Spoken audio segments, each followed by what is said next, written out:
जय हिमालय जय भारत। संसार भर में हिमालयी लोग यूट्यूब चैनल देख रहे आप सभी का स्वागत है और मैं हूं भारत की राजधानी नई दिल्ली से डॉक्टर हरीशचंद्र लखेड़ा। सनातन धर्म में मान्यता है कि अपने कर्मों का फल इसी जन्म में मिल जाता है। पुरखों के सत व पाप कर्मों का फल उनके वंशजों को धरती पर भोगना ही पड़ता है। इसका प्रमाण है दिल्ली तख्त के शासक मुगल, खासतौर पर औरंगजेब, जिसके अत्याचारों के किस्से आज भी जनमानस को क्रोध से भर देते हैं। उन्हीं मुगलों के सभी वंशजों को अंग्रेजों ने 1857 की क्रांति के बाद मौत के घाट उतार दिया था। उनका आज नाम लेवा तक नहीं बचा है। क्रूर आतिथ्यायी मुगलों के वंशजों का विनाश करने में नेपाल के बहादुर गोरखों की गोली ने भी अपना योगदान दिया था। इन दिनों छावा फिल्म धूम मचा रही है, जो कि शिवाजी महाराज के बेटे संभाजी की जीवन गाथा पर है। इसी फिल्म के मद्देनजर मुगलों की कहानी याद आ गई। भारत के इतिहास में संभाजी संभवतः ऐसे अकेले राजा हैं जिनके साथ औरंगजेब की क्रूरता के दूसरे उदाहरण नहीं मिलते हैं। परंतु एक कालखंड के इतिहासकारों ने इसी क्रूर औरंगजेब के तराने तो गाए, परंतु महान संभाजी और पेशवाओं की बहादुरी के किस्सों को इतिहास में जगह नहीं दी। यह भी याद रखना चाहिए कि अंग्रेजों ने दिल्ली का तख्त मुगलों से नहीं मराठों से छीना था।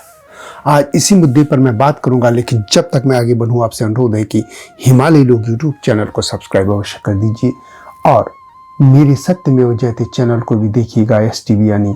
और यह भी अनुरोध है कि यदि आपको मेरी वीडियो पसंद आती है तो शेयर भी कीजिए, लाइक भी कीजिए। आपसे विनम्र अनुरोध है। महाराजा शिवाजी की तरह संभाजी ने भी मुगलों से युद्ध जारी रखा था। 1 फरवरी 1889 को औरंगजेब ने उन्हें धोखे से पकड़ लिया था। संभाजी, उनके करीबी दोस्त कवि कलश समेत उनके 25 साथियों के साथ उनको संगमेश्वर से पकड़ा गया था। संभाजी महाराज को सबसे भयानक तरीके से प्रताड़ित किया गया। उन्हें जोकर की वेशभूषा पहनाकर घुमाया गया।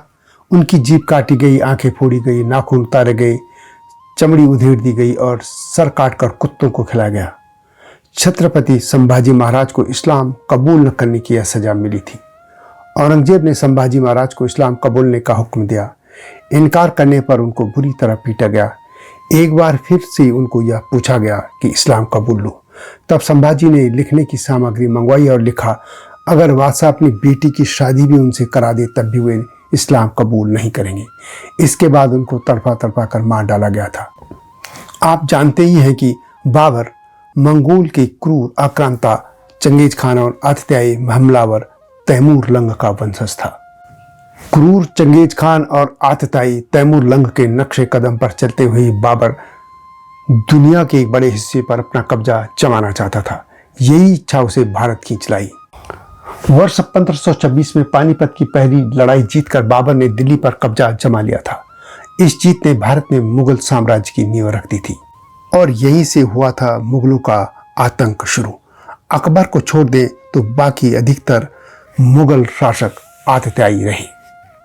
बात की यदि वे नम्र दिखते हैं तो वो इसलिए नम्र दिखते हैं कि तब मराठा, सिख और जाट ताकतवर हो चुके थे।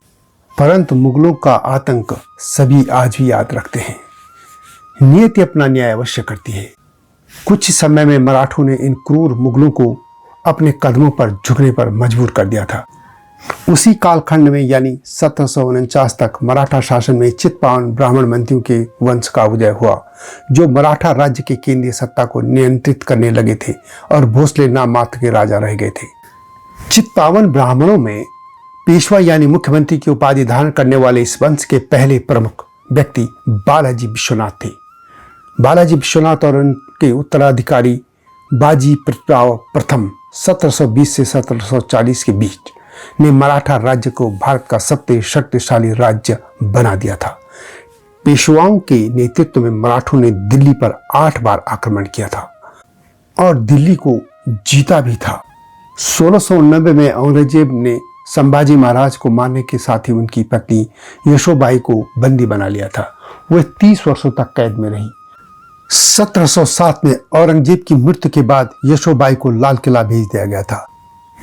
पहली बार पेशवा बाजीराव के पिता बालाजी विश्वनाथ भट्ट ने 1719 में शिवाजी की पुत्र वधू यशोबाई को लाल किले से छुड़ाने के लिए दिल्ली पर हमला किया और वे सफल भी हुए थे। यशोबाई छत्रपति साहूजी महाराज की माता थी। यशोबाई को छुड़ाने के बाद मराठों ने उत्तर की ओर रुख किया। बाजीराव पेशवा के नेतृत्व में अटक यानी पाकिस्तान से कटक यानी उड़ीसा तक भगवा लहरा दिया था। मराठों ने पहली बार अफगानों और रोहिलों को खैबर के उस पार भगा दिया था। अटक के बाद पेशवा पर भी कब्जा कर लिया था। पेशवा बाजीराव के भाई रघुनाथ राव और मल्हार राव होलकर ने अगस्त 1757 में दिल्ली की मुगल सल्तनत को परास्त कर दिया था। मराठों ने 1760 में लाल किले के दीवान खास की छत से चांदी की परत को निकालवा कर 9 लाख रुपए की कीमत के सिक्के बनवा लिए थे। 1771 और 1788 में महादजी शिंदे के नेतृत्व में दिल्ली पर मराठों का हमला हुआ और उस पर कब्जा कर लिया था। दिल्ली की मुगलिया सल्तनत महादजी शिंदिया के नियंत्रण में थी। वे लाल किले के तख्त पर बैठे थे। लगभग 15 वर्ष दिल्ली के लाल किले पर भगवा झंडा लहराया गया था। इससे पहले जाटों के हमलों से भी मुगल तबाह हुए थे। भरतपुर नरेश सूरजमल ने फिरोजशाह कोटला तक अपना झंडा फहराया था। साल 1753 तक महाराजा सूरजमल ने दिल्ली और फिरोजशाह कोटला तक अपना राजपाट बढ़ा लिया था। 12 जून 1761 को आगरा उन्होंने जीता। इस तरह मराठा, सिख और जाटों के हमलों से मुगल कमजोर हो गए थे। इसके बाद मुगलों का पतन शुरू हुआ। इतिहास साक्षी है कि 1857 के विद्रोह के बाद बहादुर शाह जफर ने आत्मसमर्पण कर लिया था। उनके 3 बेटों को भी अंग्रेजों ने आत्मसमर्पण पर राजी कर लिया था। वैसे यह भी कहा जाता है कि जफर को 1857 के क्रांतिकारियों ने इसलिए अपना नेता माना था और बनाया था कि वह मुगल बादशाह थे। वे बिना मन के इस विद्रोह में शामिल हुए थे।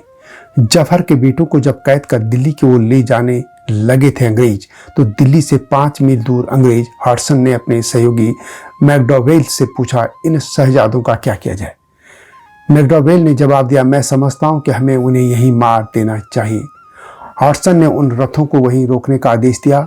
हॉटसन ने उन तीनों शहजादों को रथ से उतरने और अपने बाहरी कपड़े उतारने के लिए उनसे कहा।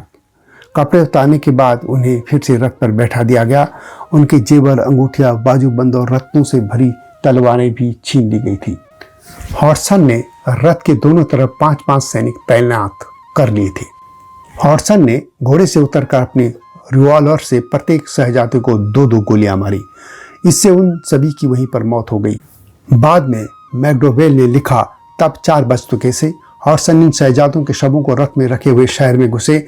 उन्हें एक सार्वजनिक जगह पर ले जाकर चबूतरे पर लिटा दिया गया था ताकि आम लोग उनका हर्ष देख सकें। उनके शरीर पर कोई कपड़े नहीं थे, सिर्फ कुछ चिथड़ों से उनके गुप्तांगों को छिपा दिया गया था। उनके शव वहाँ 24 सितंबर तक पड़े रहे। बाद में हॉटसन ने अपने भाई को पत्र लिखकर बताया, मैंने भीड़ से कहा कि ये वही लोग हैं जिन्होंने हमारी मजबूर महिलाओं और बच्चों की हत्या की थी। सरकार ने उन्हें उनके काम की सजा दी है।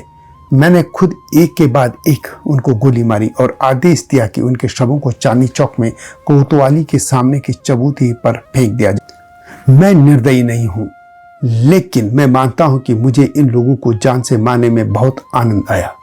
उनके शव कोतवाली के बाहर 3 दिनों तक पड़े रहे। फिर उन्हें बहुत असम्मान तरीके से कब्रिस्तान में दफना दिया गया था।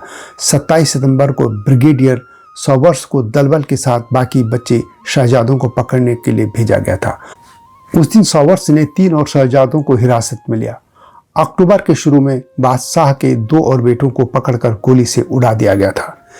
इन शहजादों को फायरिंग स्क्वाड गोली मारे थे तो 60 राइफल के जवानों और कुछ गोरखा सैनिकों की चलाई गोलियां इन शहजादों को या तो लगी नहीं या सिर्फ उन्हें घायल कर गई थी। लेकिन इसके बाद एक प्रोवोस्ट सर्जेंट ने इन शहजादों के सिर में गोली मारकर उनकी प्राण लीला समाप्त कर दी थी। लेकिन कर्नल E.L. ओल्मनी ने अपनी डायरी में लिखा कि गोरखा सैनिकों ने जानबूझकर शहजादों के शरीर से निचले हिस्से में गोली चलाई ताकि उन्हें और तकलीफ हो और वो दर्दनाक मौत मरे। जफर ने 4 शादियां की थी और उनकी 47 औलादें थी। बहादुर शाह जफर का कोई युवा बेटा अंग्रेजों ने 1857 को क्रांति दबाने के बाद जीवित नहीं छोड़ा था।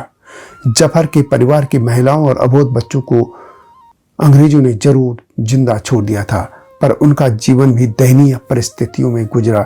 जबकि आपको मालूम है कि जफर को रंगून भेज दिया गया था और इस तरह मुगल वंश का विनाश हो गया। यह प्रकृति का एक न्याय था जो कि आतताई मुगलों को मिला। वीडियो कैसे लगी कमेंट में अवश्य लिखें। जल्दी आऊंगा इस तरह की गाथाओं के साथ। तब तक जय हिमालय, जय भारत। हिमालय पे पेड़ हो तो गीत गाएंगी नदियाँ, गीत गाएंगी नदियाँ।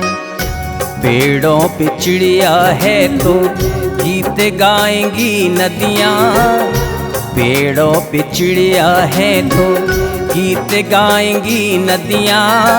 माँ की लोरी जैसे होते हैं नदियों के गीत।